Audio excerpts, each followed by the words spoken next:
Good morning, everyone. Good morning, Howard County Association of Realtors. It's my pleasure as president to welcome you to this live President's Coffee Chat. Today, we're going to be chatting with some of our wonderful professional colleagues here about how to thrive in a changing market. So we're just going to jump right in here, and we're going to have a really interesting, multifaceted conversation about some things that you could do to help improve your quality of life and your business during the changing real estate market. So we're going to go around and introduce ourselves. I'll start. I'm Sarah Anderson with Maryland Real Estate Network and president of the Howard County Association of Realtors.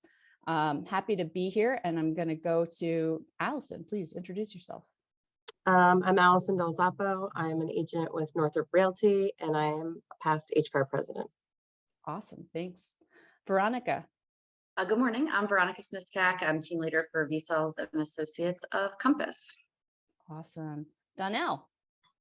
Hi, good morning, everyone. I'm Donnell Spivey. I'm broker owner of Exit Spivey Professional Realty, past president of the National Association of Real Estate Brokers, and board of directors for HCAR.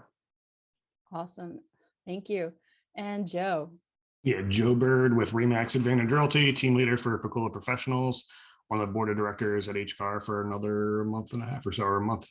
And thank you all for being here, and thank you for giving back to your industry and making time to have this conversation and help some of our members navigate the changing waters. So let's start by talking about that, and let's just talk briefly about some of the shifts that we're seeing here locally. I mean, we went from the pandemic style market where it was almost like shooting fish in a barrel to, a little bit of a changing tide. So do you guys want to tell me what you're personally seeing in your businesses and how things are changing? Sure, I'll chime in. Okay, thanks, Joe. Yeah, no problem. So, obviously there's a slowdown in demand. I mean, with rates having, the bond market having one of the worst top 3 days in the history of bond market a couple of days ago, there's a change, there's a pullback in demand, but inventory is still relatively low. So the supply demand ratios aren't that far off from where they were before.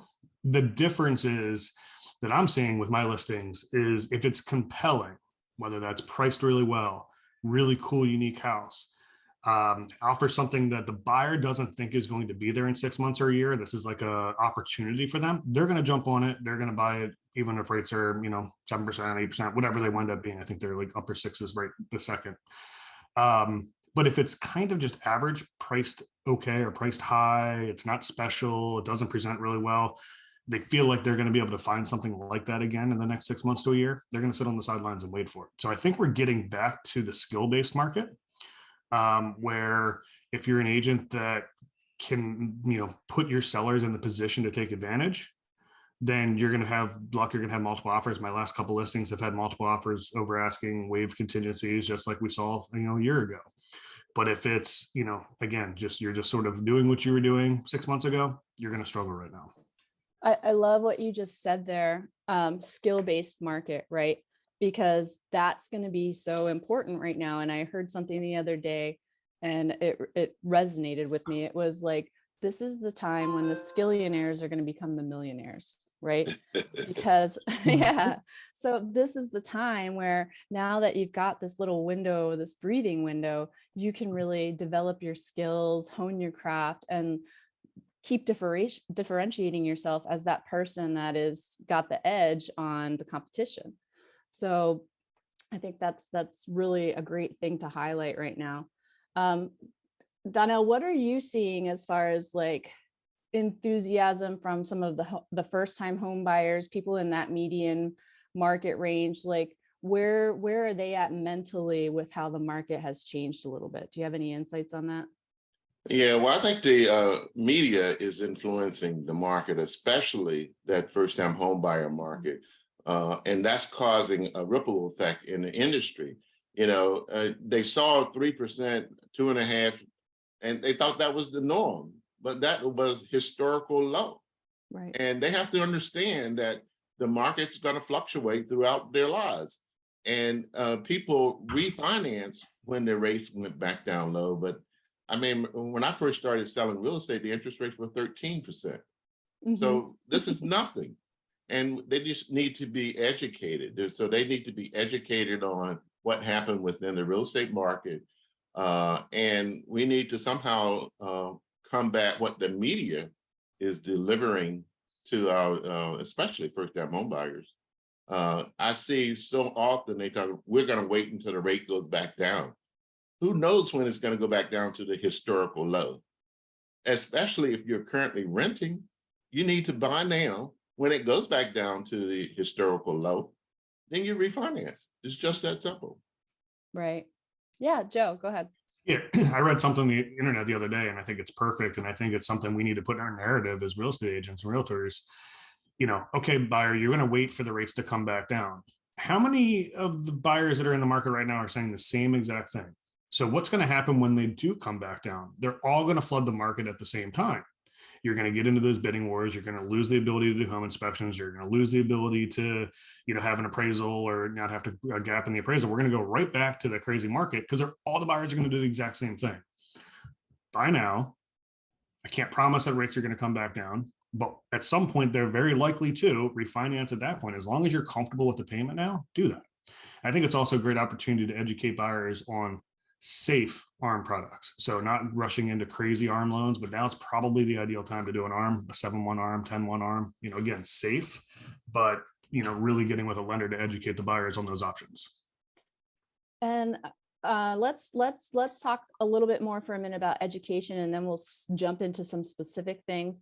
So Veronica, do you have any like tips for how agents can educate their clients on the pros of buying right now, even though they might be like, whoa, the rates aren't 3% anymore. I think it's too high. Like, what sort of conversations are you having with them to reassure them that this is still a great investment? You know, similar to what what the guys just said. I mean, the rates, what I've been telling clients is that it is historical. The 3% rates we may never see again. So waiting for them to come down is not the right move, you know, but the refinance option is out there, the ARM option is out there. So I think my biggest piece of advice these days is really just getting with a lender that can really educate buyers, because I think what we shouldn't do as agents is overstep our position as far as giving lending advice.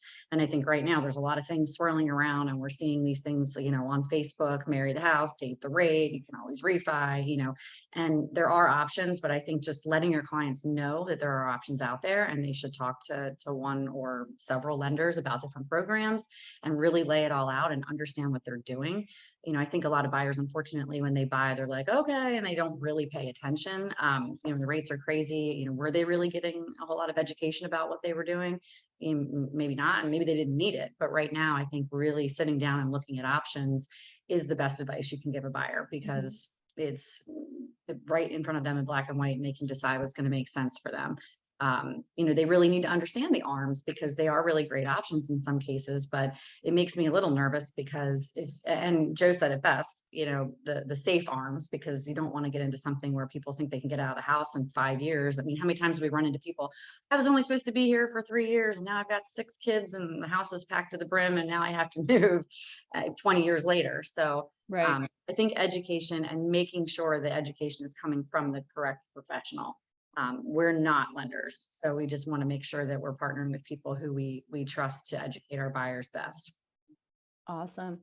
And Allison, I'm going to tap you for a minute, speaking about some of that education and, you know, being in what is still a historically sellers favored market, but also one of the most aggressive rental markets we've ever seen.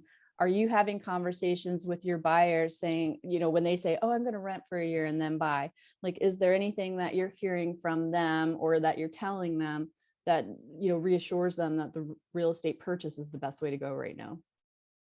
I mean, I started in a very similar market to this. I started full time in the middle of 2008, right after, well, towards the end of 2008, right after the crash. So I wouldn't say I'm looking forward to this market, but I am looking forward to actually finally being a resource to my clients, which, to be honest, I haven't felt like that the last 2 years because of how crazy the market's been. Not that we're not helpful, but we're just like Joe said, skill-based real estate.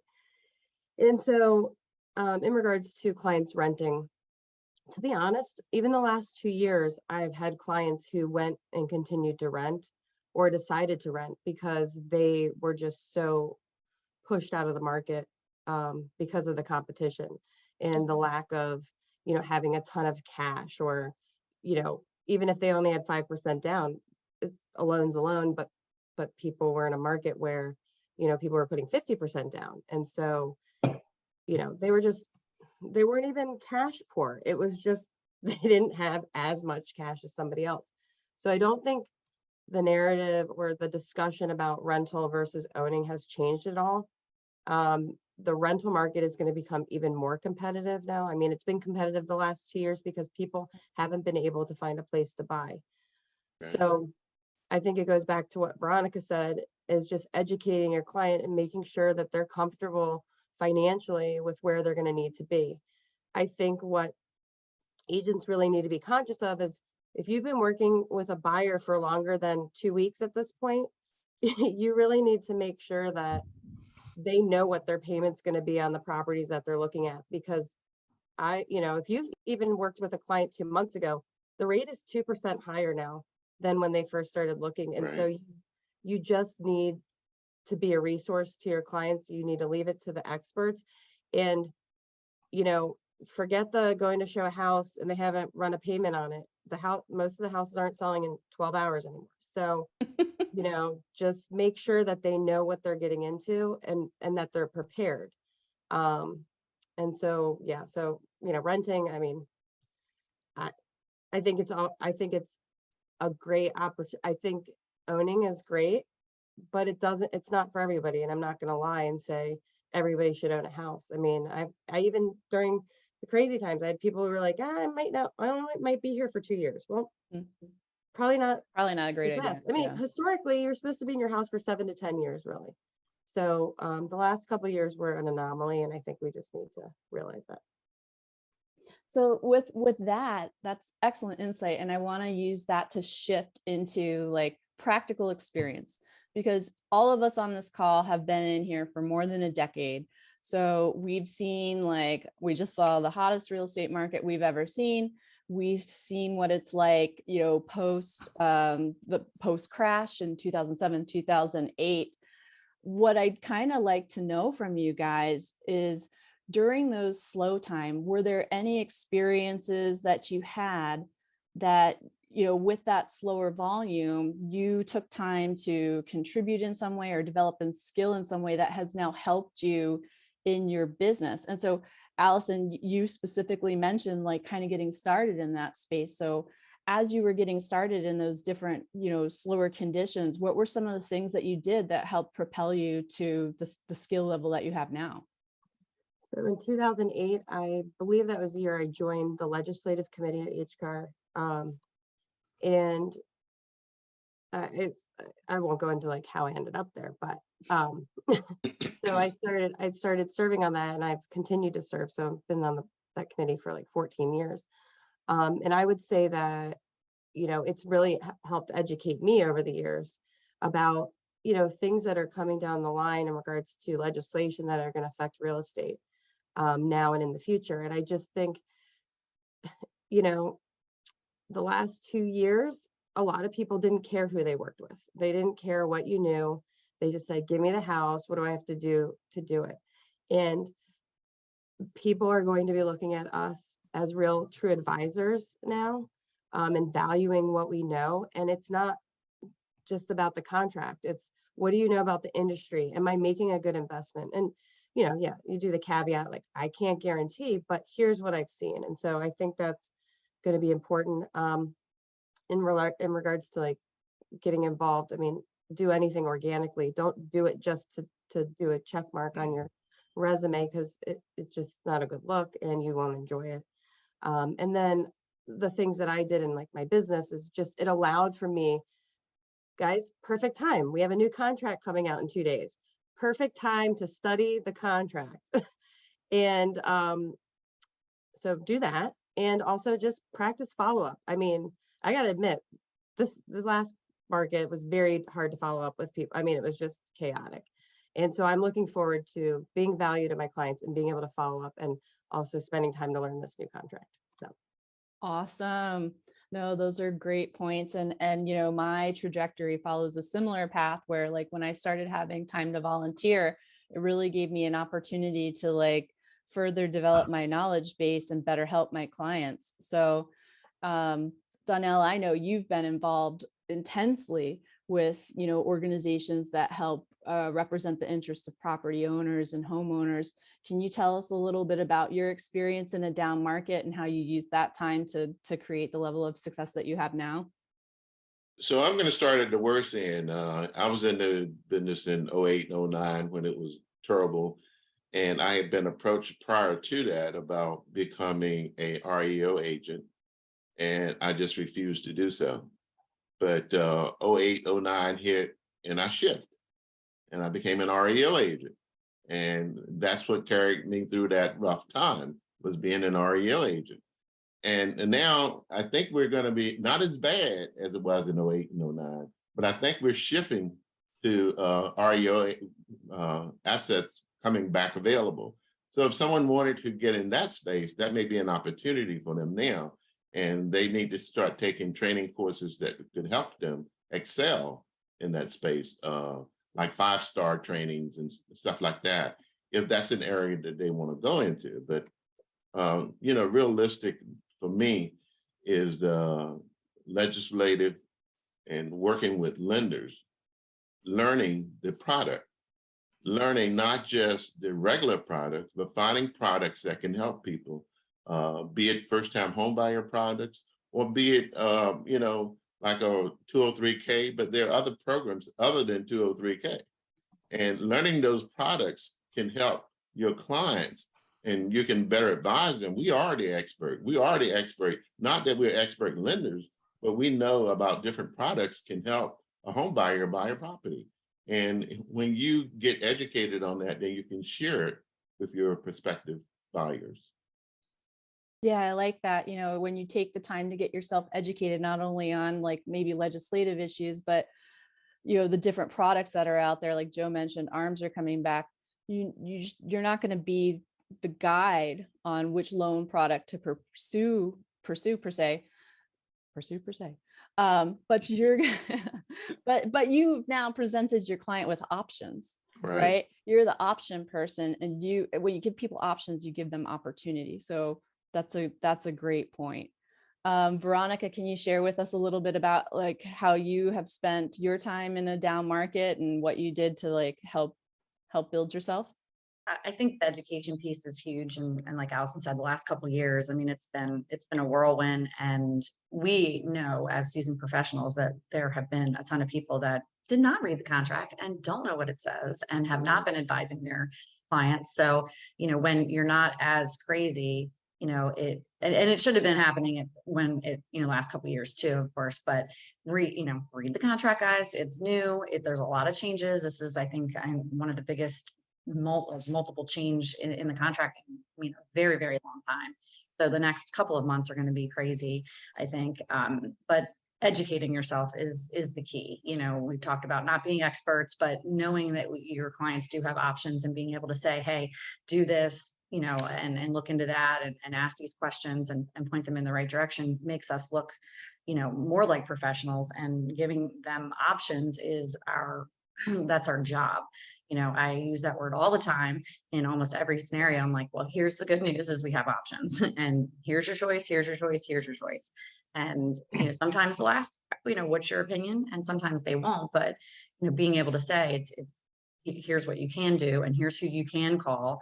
I think it's a really good time to have a relationship with a title attorney or an attorney in general, because, you know, we're in a position where we should not be and do not give legal advice, but we're put in a position where we're asked a lot of questions. So I think having a relationship with somebody who can give those opinions and information to your clients is a really good idea. So I made some good relationships during that time, and you know, just being a resource. I mean, everything that everybody said it's great to go back to this point, because for the last few years, it's felt like you know, anybody could step in and write a contract that was, you know, $200,000 over list, waiving everything and doing no inspection negotiations. And everybody's like, yay, you know, that's just not what it's going to be like now. So I am looking forward to a little bit of a change to be able to use some of my resources and skills over the last like 20 years.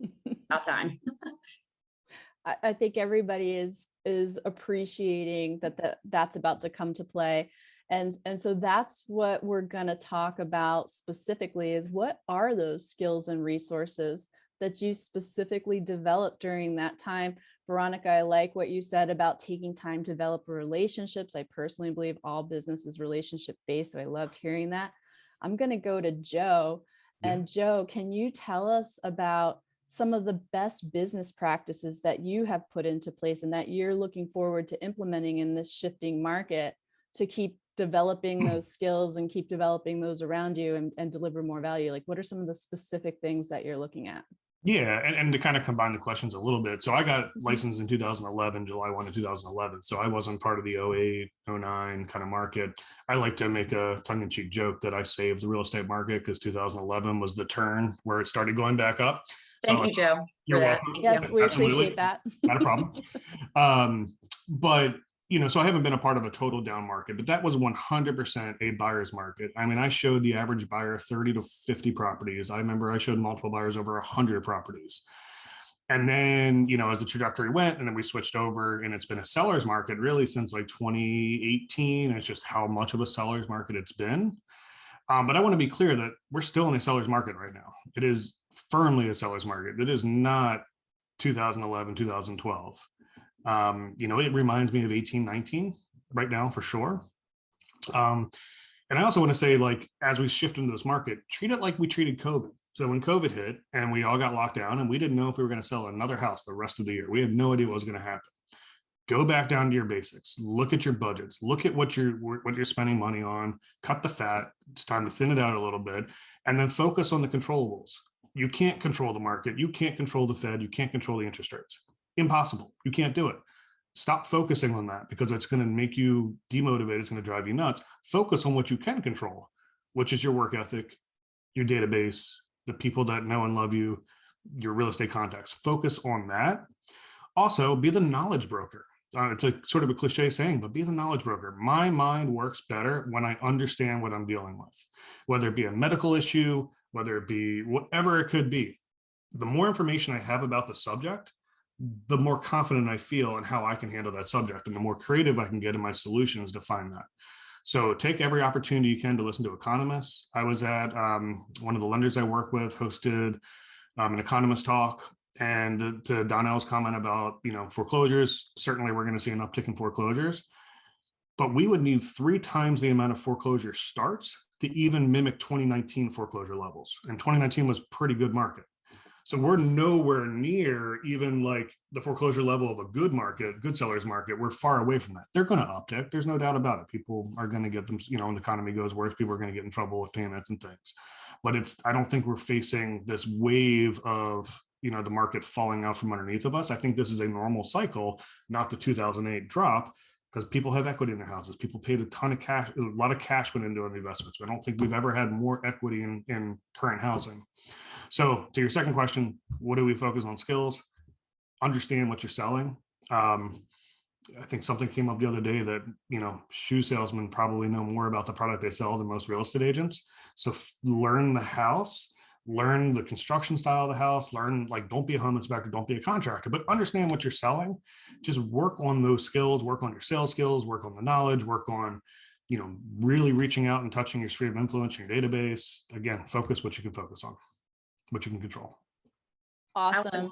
Can I jump in for a second? Please. I just want to say that I also really do think that the market that we're in right now is reminiscent of 1819, which was a great market. Yes. You know, for the last couple of months, listings are taking a little longer to sell.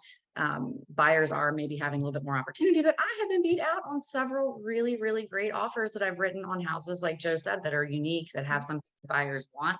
And that's what it was like in 1819. I mean, we are no stranger in this area to having multiple offers on homes that are really great, priced well, have a lot to offer. And some that are average are just going to sit, like he said. So I also agree that, there isn't really a need for panic, because we're back to something that's sort of normal, and we're lucky in our area that we're going to remain stronger than the national averages anyways, just because of where we are. So say, guys, no need to panic, but understand what you're doing. And you still have to write good buyer offers to get accepted. And I haven't gotten them accepted. So Joe, I'm showing your listing today. I'm going to do a really good job. We're going to work together. Okay. Yeah, I need new neighbors. I got you. And that's a great, both of you, that was a great reminder, right? Just a funny anecdote. I was cleaning out my notebooks the other day. I work off of a notebook to keep myself organized. And I was getting rid of some from 2018. And there was a specific note in there that said, hey, don't get cocky. The market's not always going to be this good. Like, I had written that note to myself, and now we're still in conditions that are similar to that.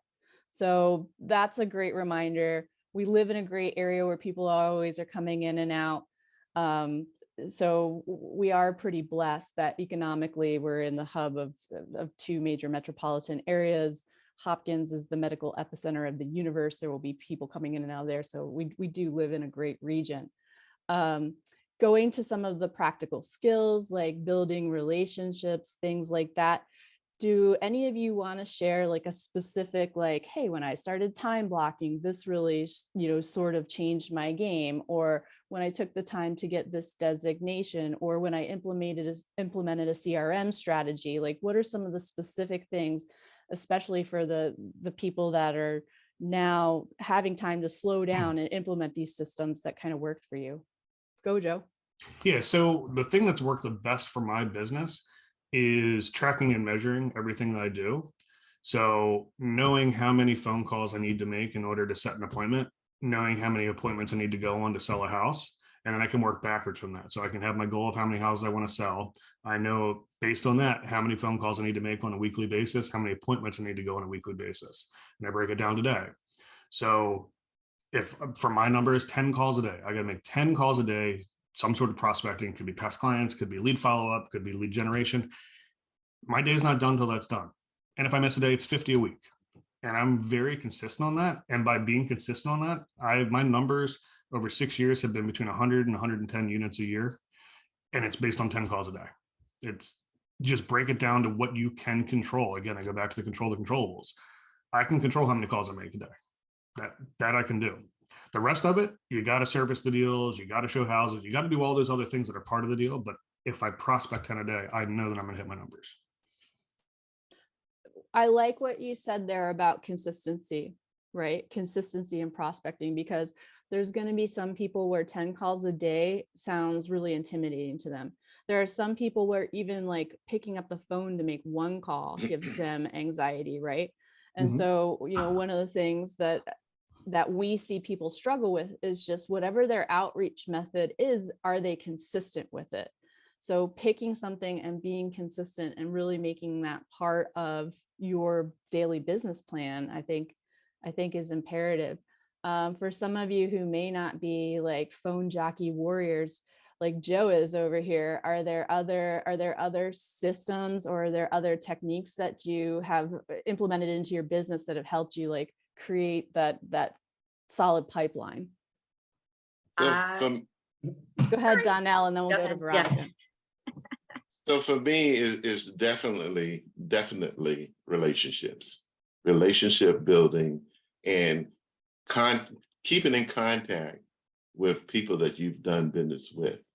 I always try to find a way to touch past clients. You've already built a rapport with that client already, and they're more apt to refer others to you. So I rely on referrals more so than new business. And there's nothing wrong with what Joe's doing, but mine is just a little bit different. So I've been doing this long enough so that I can reach out to a past client and says, hey, listen, I got this house coming on the market. It may not be for you, but do you know someone that would be interested in this particular house? So it always is, to me, it's about past clients, keeping that relationship going strong, doing anything, whether it's just sending them a Starbucks card or something, thank you for the conversation, is just a touch. I want to touch my past clients. One of the things that I do on an annual basis is have an annual cookout, and I invite all the clients that I've done business with over the last 35 years to that event. And that's just another way of touching them and showing appreciation for what they've done for me over the years. So it's relationship building is what I do. And to be clear, Donnell, included in my 10 a day includes past clients. So it sort of cycle through past clients, new leads, follow up, all that kind of stuff. Yeah. Awesome. Veronica, I know you had something you wanted to share in there too. Well, I was going to say talking because that's what I do best. So sorry to interrupt.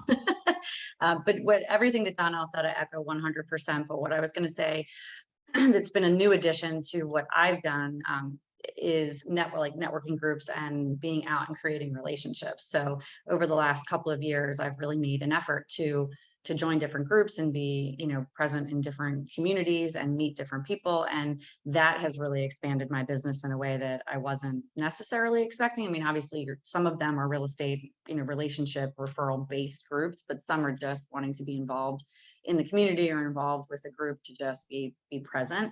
And that has expanded, my business again in a lot of different ways. And I've gotten referrals and sold homes in ways sometimes where I'm like, I can't believe that just happened. And it's awesome. So I do run a team, and I've told my team, I'm like, you have to be in some networking groups, get out there, because we do all of the consistent, we do Popeyes. I did Brian Buffini for a while, which really helped. If somebody's looking for a coaching program, that was great. So he's big on making the calls, handwritten notes, and Popeyes and client events. So I have put that into what we do as a team and for our business, past clients, doing events and all of that. But as that's sort of running its cycle, popping into different groups and meeting different people, because it's really a relationship business. It simply is. Absolutely. And you can get leads and you can buy leads, and there's nothing wrong with that. But my business is solely based on referrals and past clients and all of that. And that's what I want to teach my agents to do, because that business is going to be sustainable. I mean, Donnell's got 35 years of people coming to this cookout. Like, that's incredible. And treating your clients nice and staying in touch with them, and they are going to help breed your business. So all of that is really great. But the more people and the more things you're involved in, the more people are going to think of you as a professional. And I've lately had 2 listing opportunities with 2 different clients who have said, hey, we're going to call our, the agent that sold us the house. They did an okay job, but you were highly referred to me from someone who knows, what you do and how you do it. And it seems like it's a higher level. And so all the things that we're talking about, I am already seeing happening in my business. So talk to people. Awesome. And something you just said reminded me, like, I think for especially new agents that are just getting into this, the average person's like meaningful sphere without trying to business build is about 12 people. And if that's the average person's sphere, and those 12 people know 12 people, you're not immediately trying to reach like all 144 people that are potentially there. You're just trying to connect with that one person and create that relationship to let them know that, hey, I'm here to help you when you need it. So Allison, how have you kind of implemented things that have helped build a base of success for you? Like, what is that looking like? Like I said, like most people have already said, it's relationships. I got into the business when I was 22 years old. So nobody my age. Last year. Really, yeah, last year. Thank you. Dog years. So, I got in when I started real estate. I didn't know anybody that could buy. I mean, I grew up in the area, but my mom was in the business, so she was competing against me, sort of. And so I, for those who, even if you've sold in the last 2 or 3 years, not every client, it takes a couple years for even a client to give you a referral a lot of times. Mm-hmm. They may have given your name out to a bunch of people, but it may not have happened yet. So if you don't have that sphere, open houses was something I did a lot of when I first started. And it was a chance to meet people, and the follow-up from that was great. I think that the open house quality of visitors will be better in this market than it has been in the last 2 years, because the last 2 years were people that did have agents that had a relationship. They were just there because their agent couldn't go to the 30-minute window that was only available in the last 4 days. So I think that, you know, if you need more business, open houses, if you like that face-to-face, I don't like phone calls. It's just not my thing. And so I'm not going to do something that I'm not going to be good at, or that I'm not going to put the effort into. Because if you don't look forward to doing it, you're not going to do it. And then, you know, I'm going to have 200 calls to make by the end of the month that I haven't made yet. So for me, I'm super relationship, open houses, following up with past clients. It doesn't have to be calling your past client and saying, hey, do you know anybody that wants to buy if you feel uncomfortable with that? It can be like Donnell said, sending a little note to them, friend them on Facebook, you know, just all kinds of things. I don't know, do mini happy hours, whatever works for you. Get involved in networking things, get involved in organizations that you actually have a connection to. Don't just volunteer at some organization that, you know, doesn't match with your personality or who you are, because people are going to show that that's disingenuous. So just be yourself, and yeah, that's about it. And be consistent, and again, something that do the things that you like doing. I like what you just spoke about. I mean, you're highlighting that you should work from your zone of empowerment. Like, where are you comfortable? Where are you confident? Where do you know you're going to reach people? And if that's not on the phone, maybe it's somewhere else. Like, I don't mind talking on the phone, but one of my favorite things to do is like, oh, I'm on so-and-so's street. Let me send them a text and just say, hi, how you doing? How's it going? Like, you know, and they appreciate that. They're like, how the heck are you? What's going on? You know, you start a little casual conversation with them that way. And you're reaching out to them to check in and not ask for a sale, right? That touch, you know, the reach out and touch someone is so important. And it shows people that you're thinking about them outside of, you know, a transaction. So it all comes back to the relationship end of things. Yeah. I totally agree with that. Go ahead, Joe. I'm sorry. Well, just one thing. So the other thing is, I've always come from a place, even when I had no sales, is you can't come from a place where you need the paycheck or the commission check, because the second you go down that road, it's not going to be pretty. Right. Yeah, you don't want commission breath for sure. So never heard that one before. Never heard that one either. Yeah. That's what that smells like. Yeah, it smells like a used car salesman. No offense, but it sells used cars. Hey, no, they're doing well right now. they are doing really Right. well. I'm a little jealous. No, so when I like took my business from being, you know, and I was part of a team and doing all that kind of stuff, but I've always run it like it's my business. I've been an entrepreneur my whole life. I've kind of always had that. But when I took it from being a real estate salesperson business to being a business is when I started hiring for the things. And to Allison's point, you're going to be good at what you like, and you're going to like what you're good at. Focus on those things. When you get to the point, don't hire too soon, but don't hire too late. When you can hire out for the things that you're not either good at or don't like doing, or aren't the best way to use your time, that's when you're going to elevate your business. So I have 4 assistants that work for me. I've got like a marketing, HR, general admin type person. I've got my contracts person, does all my contracts to close and manages all my deals and writes my offers. I've got my listing person that writes my listing agreements, coordinates getting the listing set up. And then I've got a personal assistant who drives for me so I can be on the phone all the time in the car, runs lock boxes, does like the marketing tasks that my marketing person puts together.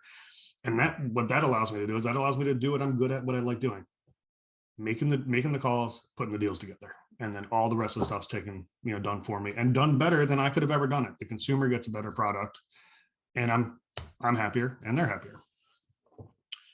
So wonderful. So right now I'm going to ask you guys, we've seen a record number of people get their licenses. HCAR's membership is up as we are seeing new members jump into the real estate pool. They're in the pool. They need to learn how to swim. For that brand new baby agent, so to speak, can you guys tell me what are the top 3 things you would recommend that they do right now if they have no clients? Like, I'm here, I'm in it. What do I do next to get my business under me? What are the practical top 3 things I should do? And Joe, go for it. I see your hand up. So one of the things, like aha moments I've had in my life, you know, and I'm a big hockey fan. So why do the top hockey players always get the lucky bounces that they get to score on? And I've tried to break that down. Why are they always getting the lucky bounces? It bounces off the boards weird, winds up right in front of the net. And it's because success is the combination of luck and skill. But why the puck bounces in front of the net in front of the less skilled players? It's because they haven't prepared and they're not in the right position to take advantage of the opportunities. The skilled player knows where to be so that if the puck bounces there, they have an open net, they can score the goal. So with that, be ready. Be ready to take advantage of the opportunities. There are opportunities everywhere. You go get coffee at Starbucks, the conversation pops up. If you know what to say, how to say it, and be able to listen for that opportunity, you can find a client anywhere. You're at a kid's soccer game, something comes up, you hear it, and you know what to say and how to convert. So number 1, work on your sales skills. Go to a seminar, learn how to talk to people in a sales way, learn what to say, learn your scripts. You know, to the point about the past clients, I agree. I don't like calling and saying, hey, who do you know? But I've embedded the commands in my relationship with them from the start that I want referrals. So when I call and check in, there's already an embedded command there that I want a referral, and they know that they want to refer me. So number 1 is sales skills, learn what to say, learn how to say it, learn when to say it. Number 2 is get out in the public, whether that's making calls or doing events or just being out in the world so that you can find those opportunities. And then number 3 is be, you know, the knowledge expert and figure out your paperwork and know what to do once you kind of get it. So learn your contracts and be ready to go. Awesome. Excellent point about paperwork and contracts. I'll share I mean, there's more than 3, but obviously, but I'll share my top 3 real quick. You know, when I have some downtime, some of the things I like to focus on are going back to my schedule and taking control of it, right? And I take that time to make sure that I'm scheduling things that are going to help develop my pipeline. So the one-on-one meetings are scheduled, the networking events are scheduled, the contract presentation times are scheduled. So just getting in there and really like making sure that my time is managed properly helps me be more effective, and putting things on the schedule if there's nothing there. I mean, if you're a brand new agent starting out and you don't have anything going on, call a friend and schedule a coffee and talk about how you're trying to build your business and find out what's going on in their life too. Like, get out there and you know, be in the world and be in your business. And then once you start doing that, and the number 2 thing I would recommend is track it, right? To go back to what Joe said, you know, maybe it doesn't have to be a big fancy CRM. When I first started tracking, I just was using an Excel spreadsheet, right? It was easy, it was manageable, I could keep track of it. As things have grown, I've migrated to a CRM, but for a little while, it was live and die by the spreadsheet. And that was a very practical, easy solution as a newer agent starting out. And then I love, again, Joe, what everybody has said about knowing the contract, you know, making time to practice writing a contract, practice writing an offer, fill it out, read it thoroughly, practice delivering, you know, the information in the contract to your mock client. And then I feel like everybody gets stumbled up on this one, but CMAs, right? CMAs, doing that effectively, I think, is a skill that needs to be developed so that when you're presenting information to your sellers and your buyers, you know exactly how those numbers stacked up. So, you know, one of my things that I was doing when I was first in the industry is I would just pick a house that I'd like and try to do a CMA on it and see if I could get the proper valuation and if that information was presented clearly. So this is the time to refine those skills. I go to Donnell. Do you have a top 3 things that you would recommend to that new agent for them to get their legs underneath them? Number 1 is education. And you guys have hit on a lot of it, the contracts, the educating on the different types of financing, educating on, you know, how to prepare a home for sale if you're looking at getting listings. So my number 1 is going to be education in all aspects of real estate. Number 2 is coaching. You know, they're coming from a job, a lot of them, and they are not used to being self-employed. They need someone to coach them through what they need to be doing, what they need to be saying. They need to meet with someone on a regular basis as a coach. It could be their broker, it could be a Brian Buffini or whoever, but they need a coach. And number three is they just need to get out of the house. They think somebody's going to come to the door, knock on the door, I want to buy a house. That's not going to happen. They need to get out at social events, at the mall, at Walmart, wherever, and just get their script down to a T. And then the fear is approaching people. If they can overcome that fear of approaching people that they don't know, then they're going to be successful. Excellent. Thank you for that. Yes. Don't be afraid to reach out to folks and have that conversation. Veronica or Allison, you guys want to chime in here?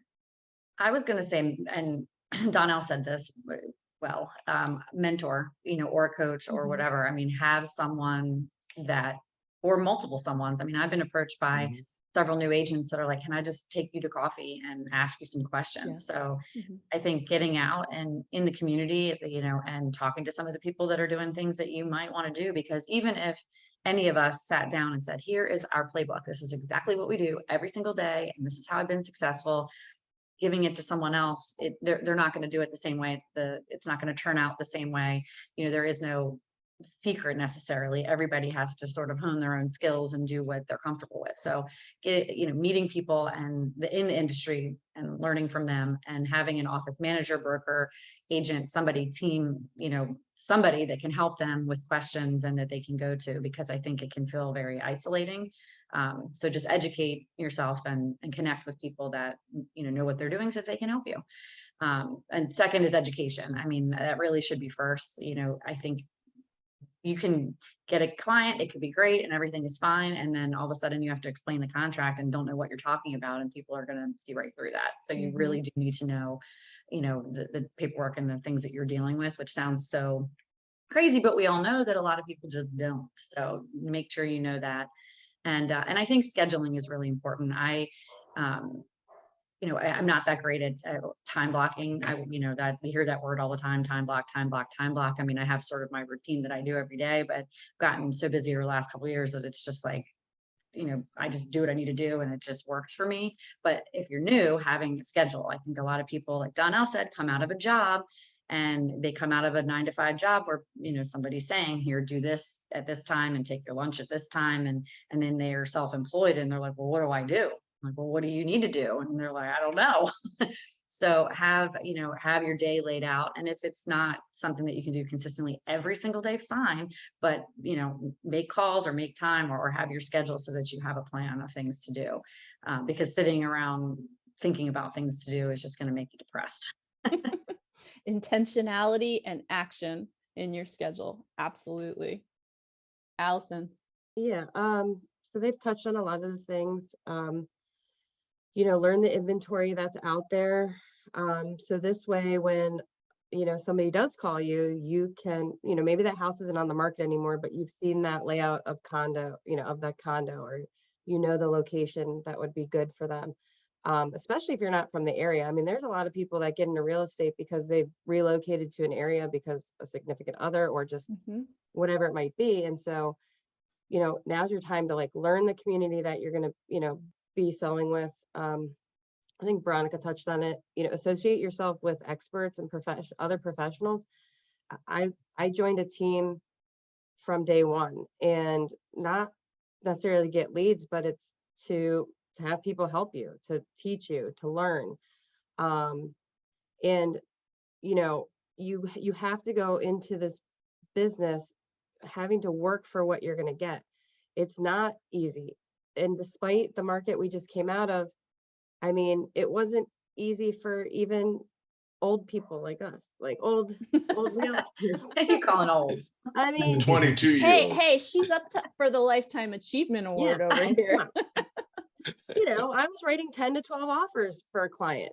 I mean, imagine if I had just gotten into the business and I hadn't built up you get into this market, or you get into any market, you need to understand as a new agent what you're getting into. I think that's one of the key things. you're probably not going to have a lot of listings. You're probably going to be buyer heavy for a really long time. Okay. You are probably going to do rentals. Those people are going to eventually buy. Those landlords are going to eventually need to sell at some point. It's not quick money, but it's just another avenue. That's what I did when I started. Do open houses, you know, like I said, learn the inventory, reach out to people that you know and let them know that you're you know, a real estate agent and that you're in the business. And again, if you align yourself with other people, you can say that you're new, but you've aligned yourself with a group of professionals that have X amount of years of experience. And come in, make sure you come into the business knowing that it might take 3, 4, 5 months before you get your first commission check, if not longer, honestly. So it's been a great business to me, but it's not for the faint of heart. And you just got to be ready. Oh, and the other thing too is I wanted to touch on Steven's message that he wrote. So he basically said that it's really starting to feel like 2008 and that it's not just about rates and people are worried about job security. I do agree with that. What I will say though, that I'm seeing now more of, even in the last month or so, is I'm seeing more jobs starting to relocate employees again. And that was a big part of our market. So I have like 2 clients that are being relocated through companies. And that was not happening the last 2 years because of COVID. And so that's just going to be another avenue of business for clients too. So that's why I'm saying learn the inventory, because when you have somebody come from another state, they're looking for you for the advice. So that's it. Yep. You're the local expert for them. It's a really good thing, Allison, that you said, because if you don't have anything to do, go preview some houses. You know, I mean, agents want feedback too, even if you don't have clients. Like if we have listings that, you know, maybe are sitting or whatever, you know, having another professional's eyeballs on it, even if they're new, is good. So make a point to go visit a couple every day. Because it goes back to what you guys said about being prepared when you get that opportunity land in front of you. And if somebody gives you this unique opportunity, you've never seen one of the houses out there, you just don't know. Yeah, that's very true. I want to mention one of the things that we saw come out of the pandemic, and some of you may have seen this and experienced this as well, but I've heard the words coaching, I've heard the word mentorship. We saw accountability pods pop up for people, right? Where we were checking in and just saying, okay, what have you accomplished this week? What was your win? What was your loss? What do you need to work on? Like, you know, did you make those calls? Did you do that research? Did you review that contract? Having that sort of like camaraderie in business also, I think, helps keep you engaged. So whatever level you decide to do it at, whether it's getting a coach, asking someone to be your mentor, or even just like holding the hand of a friend in the industry and being like, let's work on this together. That I think that's super valuable. Joe, what are you gonna add? Yeah, so the other thing I think, especially if you have time, is get involved with the association. So I spent a large chunk of my career naive and not really understanding why I would want to talk to other real estate agents that were my competitors, and I wasn't going to get business from them. So I kind of just put, you know, the only time I talked to real estate agents was the few rare times I was in the office or when I co-opted with them. But over the last couple of years, I've realized my naivety, and I think there's a ton of value in knowing the other agents. We all learn together. Nobody's out. Let me rephrase it. The majority of real estate agents aren't out to compete with you at all costs and get over on you. Majority of real estate agents, it's a community. I think my mentor back in the day said, real estate's like a golf foursome. You want to be the best, but you want to be the best and you want everyone else to be amazing, and you're just slightly better, right? So we all pump each other up. I got a lot of value of contributing, being able to see behind the scenes a little bit. So get involved with the associations early on. Don't be like me, and you're going to learn.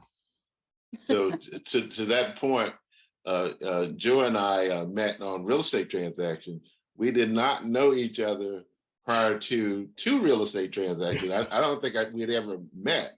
No. But I like to say that we've become friends as a result of 2 real estate transactions that we did together. Two of the most awful real estate transactions I've ever been a part of. Good to know. Avoid you 2 at all costs. But we're professional. We fought hard for our clients, and we were professional, and we got it done at the end of the day. And there's immediate mutual respect there to say, you did what you were supposed to do. We didn't necessarily get perfectly along during the whole thing. We butted heads, but we stood our ground and we held hard for our clients, and we were reasonable and it got done. So totally agree on that. I think there's so much value in that, Joe. I mean, in the last couple of years, I feel like there's been a huge, not only with board involvement, but with, other groups that have popped up over the last couple of years. It was not really like that. I mean, I started back in 1998 and, I won't say it was cutthroat, but it was not very collaborative. And so some of my best friends now are real estate agents, and I look forward to going to events where folks are going to be, so I can see, some of you guys and other agents in the industry. And it really, really helps when you're on the other side of a transaction, if you have some relationship. So that is a huge benefit to you, your sanity, and to your clients, because, Joe is really excited to get an offer from me because he knows that I'm going to be great to work with. So he's going to want to pick mine, right? Yeah.